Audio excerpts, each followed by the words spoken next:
Basic और बुनियादी सवाल बार बार जो कल से सब बात कर रहे हैं, जो हमारी लीगल फ्रेटर्निटी है वो बार बार ये कह रही है कि गैर मशरूत माफी क्यों नहीं मांग ली गई, क्यों एतराज बरत रहे इमरान खान साहब, मांग लेते केस काल ही खत्म हो जाता, क्यों नहीं मांगी गई? कोई सादा सी दलील जो आम बंदा भी समझ सके।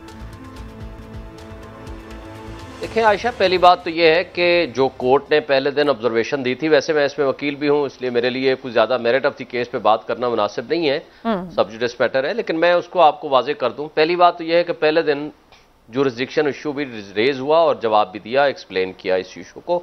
कोर्ट ने एक ऑब्जर्वेशन दी कि जी नहीं, आप सप्लीमेंट्री स्टेटमेंट जमा कराएं, और वो supplementary statement with explanation and regret and remorse के अल्फाज के साथ वो जमा करा दी गई।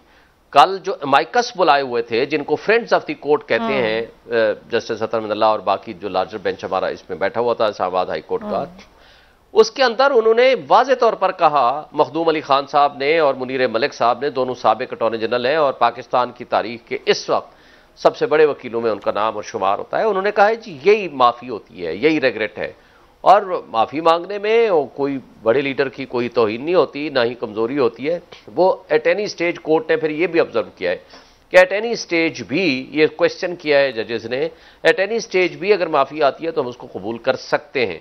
अब ज़ाहिर है ये तो कोर्ट में आएगा और बाकी जो लीगल टीम हमारी फैसला करेगी, खान साहब के साथ मुशावरत के बाद वो जो भी लाहेमल बनेगा उसको हम डिस्कस करेंगे। लेकिन बात ये होती है कहना कि मुझे इस पे अफसोस है, मैं रिग्रेट करता हूं, या मुझे नदामत है, ये जो उर्दू के अल्फाज हैं, या मैं माजरत करता हूं, माजरत को माफ़ी कहें, तो उसमें अल्फाज का कभी इख्तलाफ नहीं हुआ करता। ये मैं समझता हूं कि पाकिस्तान की तारीख में जो सुप्रीम कोर्ट की प्रीवियस जजमेंट्स हैं, उन्होंने इस बात को हमेशा एक्सेप्ट किया है। बाकी ज़ाहिर आगे प्रोसीडिंग होंगी, उसको देखेंगे, लेकिन जिस तरीक़ाकार के मुताबिक ये कल शॉर्ट आर्डर आया है तो हमें उसका अफसोस हुआ है। कोर्ट ने जो अमाइकस मुकर्रर किए थे उनकी हाजिरी भी लगी हुई है और उन्होंने बड़ी डिटेल आर्गूमेंट्स अपने दिए हैं और उन्होंने कोर्ट को कन्विंस करने की कोशिश की है कि ये प्रोसीडेबल नहीं है, ये प्रोसीडिंग्स ड्रॉप होनी चाहिए, ये खत्म होनी चाहिए, और जवाब इस काबिल है कि जो इमरान खान साहब की तरफ से जमा हुआ है इसकी बुनियाद पर यह नोटिस खत्म हो जाना चाहिए। लेकिन ऑनरेबल कोर्ट ने अपने उस शॉर्ट आर्डर के अंदर, जो कि डिटेल आर्डर भी वही है, फाइनल आर्डर भी वही है, उसके अंदर कोई रीजनिंग नहीं दी कि अमाइकस ने क्या कहा और जो कुछ कहा है कोर्ट उससे क्यों कन्विंस नहीं है। ये अनप्रेसिडेंटेड किस्म का आर्डर है। Having a great respect for the honourable court, और इस्लामाबाद हाई कोर्ट हमारे लिए बड़ा इंपॉर्टेंट है। मैं इस्लामाबाद हाई कोर्ट बार का सदर हूं, मेरे लिए ज़ाहिर इदारा सबसे पहले इंपॉर्टेंट है। इस्लामाबाद हाई कोर्ट की इज्जत है तो हमारी भी इज्जत है, लेकिन विद ग्रेट रिस्पेक्ट जो उन्होंने आर्डर पास किया है कि मुझे इसमें हैरानगी हुई, ये अनप्रेसिडेंटेड है और पाकिस्तान की तारीख में पहली दफा मैं देख रहा हूं कि जिन अमाइकस को, जिन फ्रेंड्स ऑफ द कोर्ट को खुद कोर्ट मुकर्रर कर रही है, और ये नहीं है कि या तो उनको कहते हैं कि हम आपको अगली दफा सुनेंगे। शुएब साहब कतर कलामी की माजरत, अगर कोई फर्क ही नहीं है तो फिर पछतावा लिखने की बजाय गैर मशरूत माफी या सरेंडर ही क्यों ना कर दिया जाता? ये तो सबसे आसान काम था, लफ्ज के हेर फेर का तो बात ही ना होती। फवाद चौधरी साहब इस सोच का इजहार कर चुके इससे पहले कि उन्होंने गैर मशरूत माफी इमरान खान क्यों मांगेंगे, ये भी उन्होंने मीडिया में कहा। उन्होंने ये भी कहा गैर मशरूत माफी मांगना नाकर्दा गुनाह का एतराफ होगा और ये उनके खिलाफ जा सकता है। क्या ये सोच कहीं जो लीगल एडवाइजर्स इमरान खान के साथ मौजूद या यहाँ मुशावरत और कहीं मौजूद थी कि अगर गैर मशरूत माफी मांगी तो ये कोई गुनाह के नाकर्दा गुनाह को तस्लीम करना होगा या ये कहीं फ्यूचर में खिलाफ जा सकता है, इस बायस नहीं माफी मांगी गई? आयशा, मेरा ख्याल है कि शायद इस मौजू पे अभी डिस्कशन तो नहीं हुई, अब होगी, क्योंकि ये बात अभी पहली दफा ये अंडर डिस्कशन आई है इसको इस तारीख पे, यानी कल के तारीख में। दूसरी बात यह है कि कंटेम्प्ट ऑफ कोर्ट का जो लॉ है वो बड़ा अजीब सा होता है, यानी खुद ही वो जो जज साहब हैं वो मुद्दई होते हैं, खुद ही अपने आप को दिफा कर रहे होते हैं, खुद ही उस केस के जज होते हैं और प्रैक्टिकली खुद ही प्रोसिक्यूटर होते हैं। तो इसलिए इस लॉ को एक्सेप्शनल सर्कमस्टांसेस में इसका इस्तेमाल होता है और इसलिए इस लॉ को बहुत कोर्ट हमेशा रेस्ट्रेंट का मुजाहरा करती है और इसमें प्रोसीड नहीं करती। तो ये बात कि इस वजह से माफी नहीं मांगी गई, ये तो बात ही कल हुई है। इसको तो जिसको मैं कह रहा था कि जो इम्पार्शल वकील थे, जो एक्यूज के वकील नहीं है, मुल्जिम के वकील नहीं है, रिस्पोंडेंट के वकील नहीं है, वो आकर कह रहे हैं कि ये माजरत का जो अल्फाज इस्तेमाल हुए हैं ये सफिशिएंट है टू डिस्चार्ज दी नोटिस, ये उन्होंने खुद कहा है। और कोर्ट ने उस बात पे कोई बात और कोई रीजनिंग लिखी नहीं है कि जी माइकस ने ये कहा है और ये जजमेंट्स पेश की हैं।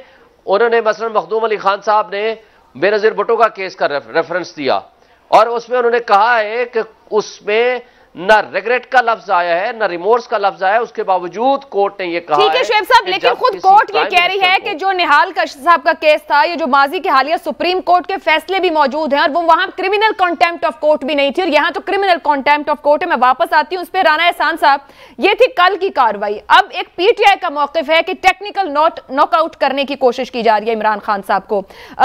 आपकी राय में नून लीग की आखिरी उम्मीद यही है कि इमरान खान को इंतखाबी मैदान में शिकस्त देना मुमकिन नहीं है, तो यही तरीका बचता है उसूली तौर पर मुस्लिम लीग नून पॉलिटिकल लीडरशिप की को टेक्निकल नॉकआउट करना या उनका हो जाना दुरुस्त समझती है? बिस्मिल्लाहिर्रहमानिर्रहीम। देखें, अगर इमरान खान तोशा खाना के तोहफे बेचता है और अपनी इनकम जो है वो डिक्लेयर नहीं करता और उसके ऊपर केस होता है और वो गिल्टी पाया जाता है कि उसने अपनी इनकम डिक्लेयर ठीक तरीके से नहीं की, तो क्या ये पीएमएलएन का इसमें कोई अमल दखल है? या अब जो है जिस तरह फॉरेन फंडिंग का केस सामने आया है उसके अंदर पाकिस्तान के लॉ वायलेट किए गए, आपने फॉरेन कंपनियों से फंडिंग दी, आपने फॉरेन नेशनल से फंडिंग दी, आपने दर्जनों अकाउंट जो है वो मिसडिक्लेयर किए, आपने आपका साइन शुदा एफिडेविट जो है वो उसके अंदर जो है वो मिसडिक्लेरेशन के अंदर जिम्मे में आता है, तो क्या वो पीएमएलएन का कसूर है या उसके अंदर पीएमएलएन जो है वो मजबूर कर रही है उसको क्या कर दें? अगर उन्होंने कानून तोड़ा है या कानून की वायलेशन की है तो उसके मुताबिक उनके खिलाफ कार्रवाई होनी चाहिए। It is as simple as that. अब इसको वो एक प्रोपोगेंडा की शक्ल दें और इसको कहें कि अगर वो कंटेम्प्ट ऑफ कोर्ट करते हैं या किसी जज को जो है थ्रेटन करते हैं, इंसाइटमेंट करते हैं एक क्राउड को, का फेल है या ऑपोजिशन ये गवर्नमेंट का कोई फेल है? ये तो उनके सारे अपने अमाल हैं। और उन्होंने अगर यहाँ इस मुल्क में कानून है जिसकी वो बात करते हैं कि जी 2 कानून पाकिस्तान में होते हैं, तो यहाँ फिर वो उनको जो है वो एग्जाम्पलरी पाकिस्तानी बनना चाहिए है और अपने जो है वो घुटने कानून के सामने टेक देने चाहिए है। अब ये 5 मेंबर बेंच है जो इस वक्त ये कंटेम्प्ट ऑफ कोर्ट को सुन रहा है, मैं समझता हूँ बड़ा इनको फेयर मौका मिल रहा है और इनको असल में जो है ना मिडिल ग्राउंड में खेलने की वो आदत है। बहुत राना एहसान साहब, मुझे मुख्तसरन कहिएगा कि क्या निहाल, दानियाल और तल को जो तौहीन अदालत हुई और सजा मिली वो टेक्निकल नॉकआउट था, वो नहीं था?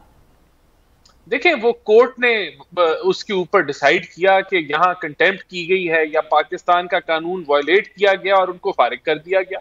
तो मैं समझता हूँ कि अगर कोर्ट समझती है, चाहे वो इस्लामाबाद हाई कोर्ट है या सुप्रीम कोर्ट है, और अगर उन्होंने पहले भी, और अगर ये कोर्ट जो है ऑब्वियसली मेरिट पे बिलीव करती है, और अगर पिछली दफा उन्होंने जो है नवाज शरीफ को इस चीज के ऊपर निकाला कि उन्होंने अपने एक बेटे से जो तनख्वाह नहीं ली हुई थी उसको डिक्लेयर नहीं किया, तो वही प्रेसिडेंट आगे चलना चाहिए। क्या ये जो स्पेशल प्रेसिडेंट्स जो हैं वो पीएमएलएन के लिए ही होते हैं? पहली दफा जो ये इतनी टेक्निकल जिसको ये कह रहे हैं नॉकआउट जो होते हैं, क्या वो पीएमएलएन के लिए होते हैं? कानून है, अगर कल इस्तेमाल हुआ था तो आज उनपे भी लगना चाहिए। कानून है, और क्या कानून का अमल दरामद हर बार में एक जैसा है? मोहसिन बेग साहब, इमरान खान के खिलाफ तौहीन अदालत केस, और वो अब ये कह रहे हैं अपने पैगाम के जरिए भी कि -1 फॉर्मूला की जानी बढ़ा जा रहा है, और पीटीआई की सेकंड ईयर लीडरशिप भी यही बात कर रही है। आपके ख्याल में अगर ये टेक्निकल नॉकआउट है या कोई भी सजा इस पर सामने आती है, पाकिस्तान की सियासत पर short term, mid term and long term क्या असरात होंगे? क्योंकि पीटीआई ये कह रही है कि डेमोक्रेसी नहीं है माइनस इमरान खान। बहुत शुक्रिया आयशा। बेसिकली तो मैं समझता हूँ कि किसी को भी इस तरीके से पॉलिटिक्स में नॉकआउट नहीं करना चाहिए, लेकिन माजी में आप देख लीजिए लोगों पे किस तरीके से उनको आउट किया गया, टेक्निकली अदरवाइज। मुख्तलिफ पॉलिटिकल पार्टीज पे बैन लगा, किस तरह हुआ वो आपको पता ही है। टेक्निकल वजूहात निकल आती हैं, बना ली जाती हैं, फारग कर दिया जाता है। खान साहब ने आज तक तो जिस जमहूरियत की वो बात करते हैं, 3.5 साल इन्होंने, 4.25 साल गवर्नमेंट की है।